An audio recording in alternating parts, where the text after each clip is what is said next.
Hello, my people. Now, good morning and good afternoon. Depends on where they hear us from. This is Oberland TV.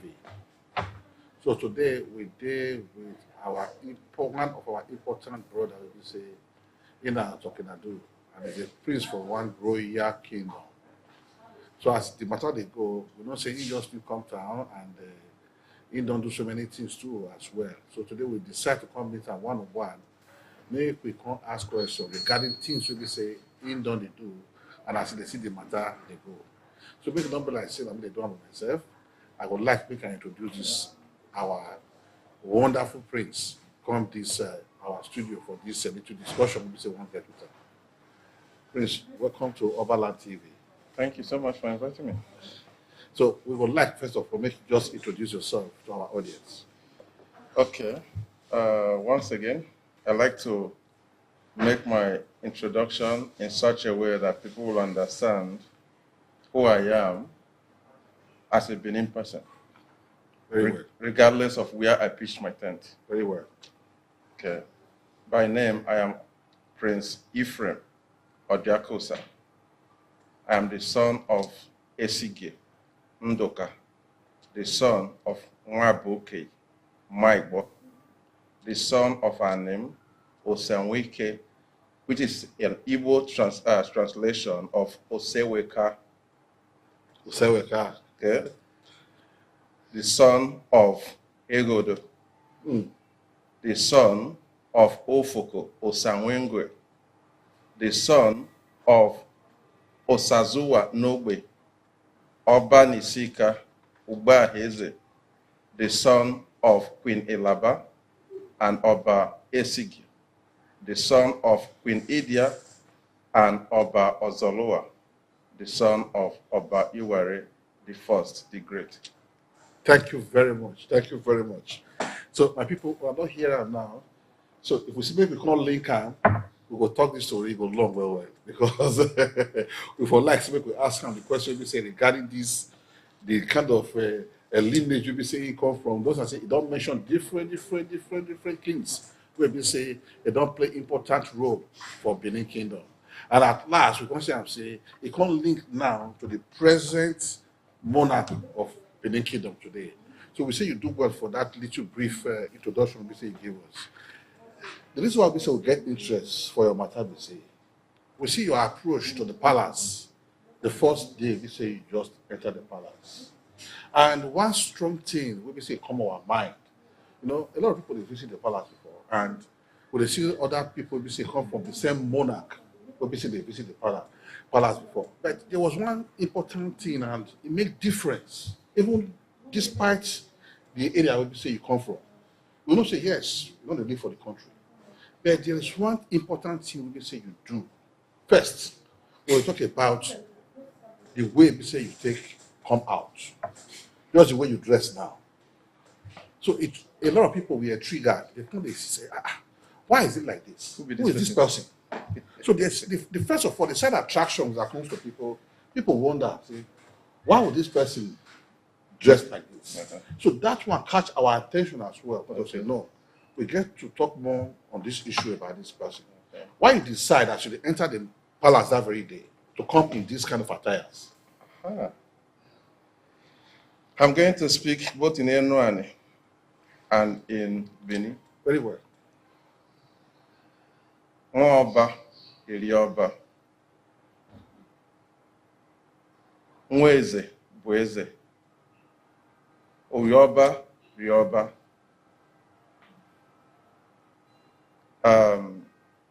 The lion does not give birth to a goat. At all. I cannot be coming to visit my father and dress like or come out in a way that does not really show that I am his son.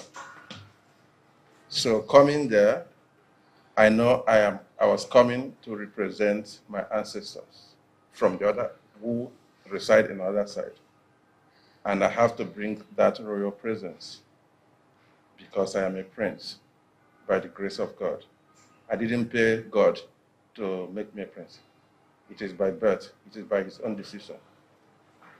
Okay. So, yes, that is why I came the way I came. I could not have dressed otherwise. And another thing that interests us was this.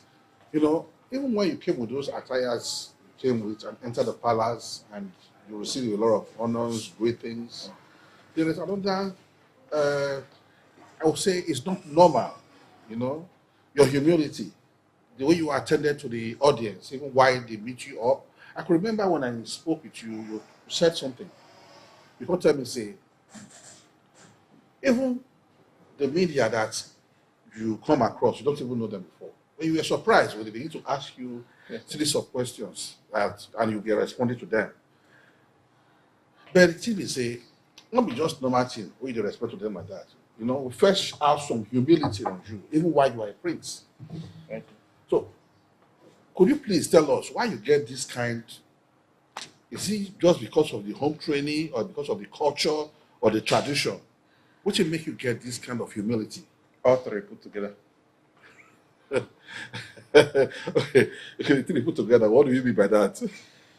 You are the product of your environment. You are the product of where you are born. You are the product of the culture that raised you.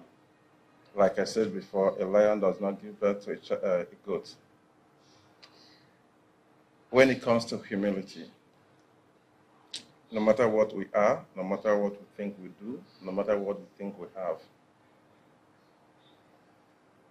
humility is a golden character that everyone, be you in authority or not, should embody. My dad used to teach me when I was growing up. He normally said, obedience is the first law in heaven. And it is better to obey than to pay sacrifice. Humility comes before honor. With my upbringing, which is ingrained and gathered by the culture and tradition of the family, humility was built into me to know that though you may think you are of this caliber of person or this caliber of family, those who are not in that caliber are also created by God and must be treated with respect. I am of the opinion and mind and believe that no matter who we claim to be, we are who we are for the person next to us. I once told someone that the most important person in the United States is not the president. And he said, what do you mean? I said that I told him that the janitor that cleans his desk is the most important person. He said, how do you mean? And I told him, well, let me explain. If the president is going to have a guest, an international guest, and the guest comes into his office and finds everywhere disordered and squalid, when the visitor leaves, what is he going to say about the room he entered and the person that possesses that room? So it won't look good. Good. But if the janitor has that office and the desk properly arranged, the room in order, everywhere attractive, and they come and go, what would the guest say of the person he visited? Say we speak good things and you speak good of the room. Now, who made that room the way that brought honor and respect to the president? The janitor. Take the janitor out of the equation. The president is nothing. This is really interesting. This is really interesting. So now, thank you very much for that explanation of how you're able to come up with this, have this kind of attitude of humility. My people, when they hear from us, as you say, it's very, very important. If the prince could humble enough, and now he's telling us what draws his attention, what helped him to become the person he is today. So it shows him a very big example for us too, where we say, if they wouldn't be seen would be part of the monarch or we in our individual houses. So the important question I would like to ask you again, what has been your most rewarding experience of your royal duties? Oh, wow. That's a big question. The joy of doing what God and my ancestors have called me to do. That is the reward, the biggest reward. So now, with this, what you just said, then how do you balance your royal responsibilities with your personal life? Life is all about sacrifice. You must give something to get something. I am professionally an engineer, but I have learned to know that human beings, God has given us the ability to manage our responsibilities with time. Okay? In physics, for instance, there's what we call time-distance relationship, which translates to velocity. Right? The step and the speed, the rate at which you move to move from one point to the other, and the effort and force applied to move from one point to the other goes with time. Being able to manage your time correspondingly to the distance and the destination you want to go is what helps you to balance what you have to do. Hence, both royal duties, family commitments and duties, my personal professional job, my personal life, by the grace of God, God has given me the ability and the strength to handle them in a way that they do not clash with each other. That's very good. Thank you very much. You see, because we know that, being a royal person and you have a separate life from your royal life, so it's a little bit challenging, and that is the reason why we have to pass this question for us to understand how they used to manage this life, because the way people see outside is different from what is happening inside. So automatically, this one leads us to the next question I would like to also ask. So what is the most challenging aspect of being in the royal family? Being able to manage the crises and affairs of the people. Our faces are different. Our characters are different. Our needs are different. Our challenges are different. Being a royal person with a royal responsibility requires you to be able to know that individuals will come with different challenges, different attitudes, different needs, and your ability to be able to respond to each according to their nature is important. Good. Another thing is this. Sorry, if I may add, you can't treat Charity the way you treat Jonathan. Of course. Her sentiment is not the same as Jonathan's. And your ability to know that Charity has this sentiment, Jonathan has this sentiment, and know how best to relate with Charity or Jonathan when they come up with their attitude and sentiment helps you to know how best to handle them without escalating their situation. Very well, very well, very well spoken, very well spoken. You see, what it has to do with climate condition, I know and I think that the royal family, they are playing an important role when it comes to climate condition, and there are some challenges as well. So the question is this: what role do you see the royal family playing in addressing global challenges that has to do with climate change? This political question that has been around.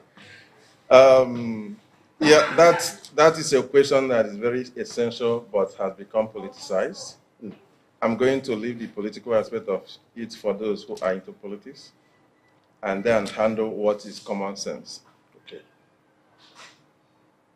Climate change, global warming, whatever you may call it, we need to understand that God created this world and he knows how best to control what is in it. Secondly, the universe is self-healing. Take note of what I said. Yeah. The universe It's self-healing. is self-healing. Sometimes we humans try to have control over things that are not meant for us to control. But if we could allow nature to play its role, we will realize that it will eventually heal itself.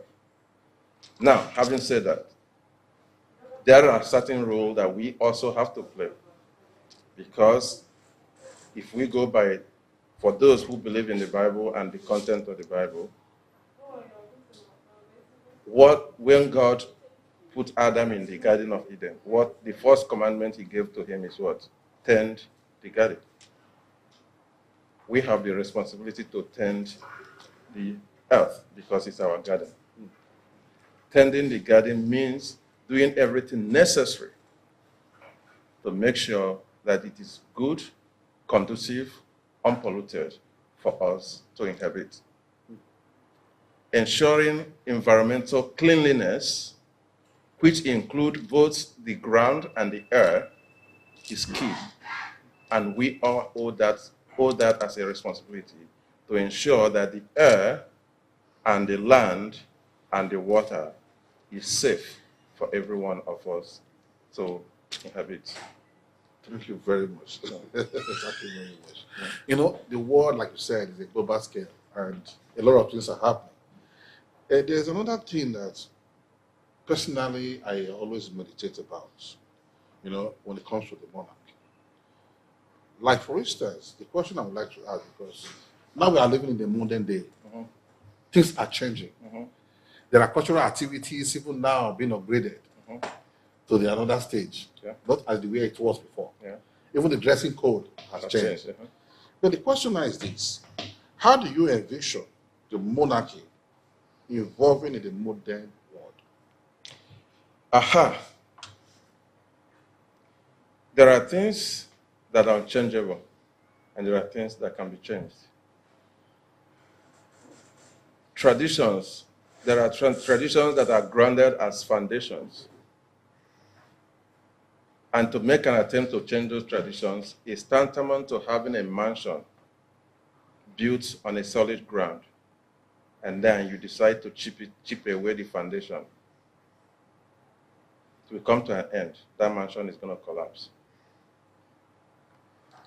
Fundamental traditional norms and standards must be preserved if we must coexist and retain our identity. While things that are ephemeral, that are not really essential as such to our lives, must be given due thought and proper adjustment to fit into the time. The only thing that is constant, though, is change. Thank you very much. I appreciate what you just said. And the discussion almost led to the next question I'm about to ask you. But you just a little bit, you'll be brief about the discussion. So the question still comes anyway, but it has to be on a different dimension. Now, the question is this, you know, when it has to do with, you're talking about the heritage, I would like to ask you, what aspect of the heritage do you think and you are proud of that this heritage needs to be preserved? Okay, good. There's one thing I've noticed about African culture, not just Nigerian culture or Benin or Edo or Anema culture, or moral laws. Okay? Now, having those moral laws in place is key. Why would I say that? I remember growing up in my hometown. There was a time for those who used to go to farm. You may be coming back from your farm and you remember you forgot something in your farm hut. You walk straight to one spot that is considered sacred. You drop whatever you have. You go to get what you need or what you left behind. Sometimes what you are coming back with may fall off and you did not know. Somebody will take it and kept it somewhere. If you like, come back next year. We are going to come there and see it and pick what belongs to you, untouched. Why? You may ask yourself. Because the culture and tradition has already taught us that moral code. You can't take what does not belong to you. Secondly, there are deities that have been put in place by our ancestors that administer justice based on our people's belief. If you dare make a mistake of take what doesn't belong to you and the owner complains about it, they're going to look for who took it. If they can't find, they will report the matter to the deity they believe in. The consequences doesn't come easy. So when you have such a structure in place and someone wants to steal, what do you think the person is going to do? You have to think again. Very well. Secondly, let's talk about another one. In the olden time, and I believe it's still in existence some places, it is difficult for people to commit adultery. Let's say, for instance, because I remember even in our Cholona, sometimes, at least in this my own life, I have seen people who were caught in adultery. The woman paraded stark naked in the street. My dad would say that in the olden time, the punishment for the man was more severe because the man would have his manhood severed so that he will never have an opportunity to do it. Okay. So now, think of it as a woman and think of it as a man. If you are caught in this act, what is going to happen to you? Will you take that risk of doing that? No. Now, these are just instances of what our culture, the foundations, has installed that has kept our people for quite long a time in living a sacred, pure life, whereby you have minimal dissidents or people who go against the moral laws of the land. I am a Christian by faith. I believe in God Almighty and I believe in Jesus Christ because that is my faith. That doesn't mean some other people should not believe what they want to believe. The important thing is, whatever you believe, if it goes against the moral laws of God, check again to be sure you're actually following the right way. I tell people that one thing I like about our tradition is that it crosses a great path with the biblical principles. Very well. Our forefathers practiced Christianity before knowing Christianity. Although the way they practice this is different from the one that the white man brought to us. But the laws, if you check the way that our tradition, compare it to the Old Testament, you'll find out that what is stipulated in the Old Testament is what our people practice. Again, going with the word of Jesus Christ, he did not come to condemn the law, but to fulfill it. If you look at the New Testament, you find out that the New Testament is an emphasis on the Old Testament. There is nothing new written. Take the books in the New Testament one after the other, references to the Old Testament, you find out that it's just a reflection. This is interesting. This is interesting because this is the first time I am really coming across a monarch and begin to discuss something that has to do with religion. This is really it's something awesome, I would say. You know, you've treated a lot of questions that I'm supposed to treat in during the course of this hour discussion, like I said before. Yeah. But meanwhile, there is an important aspect of another question I would like you to touch. And the question is like, what prospects are you currently, most passionate about? What prospects are you currently most passionate about? If you have any, and why? Okay. Two things. One, making sure that my people regain their royal monarchical order. Secondly, making sure that our people in Anioma, particularly those of Edo descent, recognize that we are Edo, Benin, by origin. In these two, my objective is to make sure we do not lose our cultural heritage and origin. The balkanization of our communities and political gerrymandering has caused a great deal of confusion in our various identity. And making sure that there is a clear line between the narratives that people have as compared to what is true is very important to me. Because, for instance, you can hear some people say, oh, you live in Anioma and Delta Igbo. Oh, you are Igbo person. Sorry. Our Igbo brothers and sisters are good people. But I cannot claim a root that I did not come from. Africa culture, not just Nigeria culture or Edo culture, has it clearly defined. Your root is where your father comes from, not where your mother comes from. Okay? If I was saying, even last night I had this conversation with somebody else. I do not discriminate against my brothers, Igbo brothers. I do not discriminate against anybody else. But we need to put our history straight. Anioma, for instance, as a place, comprises of 4 major ethnic groups. The Benin people, the Igbo people, the Igala people, and the Yoruba people.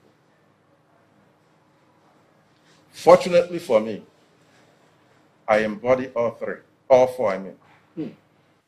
I am proudly informed today that there is this connection of the Igbo people, per se, to the Edo people. And the connection is this, that the root of the Igbo people came out from the Edo people. And that is why you are proudly today embracing the culture of the Edo people. Yeah. So I would say thank you very much for this little discussion that we have had. And if I may add to that, because I don't want people to misunderstand things here. Some believe that Igbos are from Benin or Edo. Some believe that Edos are from Igbo. These are matters of personal opinion. History should be what we should be resorting to, no matter how distorted it may be. History has it, not me, not you, not her. Something I want everybody that is Igbo or Edo to know according to history, not according to my narrative. The Edos and the Igbos are descendants of 3 brothers. One of the brothers lived on the western side of Ogidieze, or simply Ogieze. That Ogidieze or Ogieze is what we call River Niger today. The Igbo people call it Amambra or something. The descendants of the remaining two brothers lived on the eastern side of the river. And those descendants of the one that lived on the western side are the people that later formed what we know as Igodomigodo. While those that lived on the eastern side of the river, according to history, are the people that formed what we call Biafra, or now Igbo. There was an original name that has been lost to history and time. As you can tell, these groups and settlements and ethnic origins has undergone several name changes. For instance, Igoromigodo is now what we call Edo. Before it became Edo, it was Ubini, right? This is interesting. Very well, very well. So, what I'm trying to say in effect is that you are Edo or you are Igbo. There's no need to fight over it. Your cousin is your blood. Your blood is your cousin. That your brother lived on the other side of the road and you live on the other side of the road does not make him no longer your brother. Also, for those who are claiming that Anioma land or some part of this side or Edo is Igbo, I don't see any reason why it is a problem that your nephew come to live in your compound. It's not a problem at all. It's not a problem at all. And I don't also see how, unless there is something cynical about it, why your cousin will leave your compound and a cousin will live or a nephew will live in his uncle's compound and then turn around that he now owns his uncle's house. It's not possible. So what I'm trying to say by this, the land to the west of Ogidiaze or Ogiaze, according to history, not according to me, belongs to Igodomigodo people. The land to the west, or to the east of Ogidiaze or Ogiaze, depending on how you call it, belongs to the people that we call Biafra or Igbo. Whether the Igbos crossed the Niger to the western side or whether the Igodomigodo crossed the Niger to the east side shouldn't make us make claims that are not sufficient or claims that may start generating unnecessary problems. And those who think that that should be the route to go need to be told, stop. We are brothers and sisters, and there is nothing different between us. We just have to live as cousins that we are, without creating unnecessary problems. I can't come to my uncle's house if I decide to come to Igbo land to live or buy land and live. If I buy the land, it becomes my land. That is true. But I also remember that the certificate given to me was given to me in Igbo land. Very well.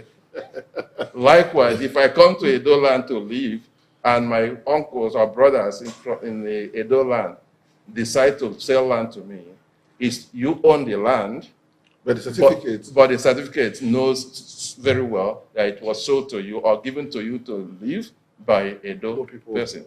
That is just my own on that. Thank you very much. Thank you very much. Our people that do well. So we thank all of you for the time when I take listen to our great prince here for the little lecture. Because I'll call him lecture because today you lecture us for so many things people don't know about. And this is really interesting because you see the way people see the monarch, like I said before, is not the way you view it outside. That is not what it takes inside. Mm-hmm. And today you try to unveil some of the things that is happening, some of the beliefs that people have in mind that might be causing this kind of confusion in society today. And there's another interesting thing you did. There was a question I asked, and you said that has to do with the climate. And there's a way you try to balance that question, because more or less, the question is a little bit diplomatic. And I love the way you try to balance the aspect of that question to make people understand the reason why things that are natural still remain natural. And you make us understand, and there's a proof as well, that today people live natural life. And today there are treatments even without you treating yourself, you'll be okay, because that is the way God did it. Yes. So we really commend you this evening and the time you have for us to attend to this interview. Maybe I think we have we have the information as well that you'll be visiting as well. His Royal Monarch by a day after today. Tomorrow. Okay, tomorrow. Yeah. Okay, so we hope to see you there tomorrow, and maybe there are also questions that might also arise during the course of your host with his Monarch. As God lives and as my ancestors are with him, the answer to give to you will not be lacking.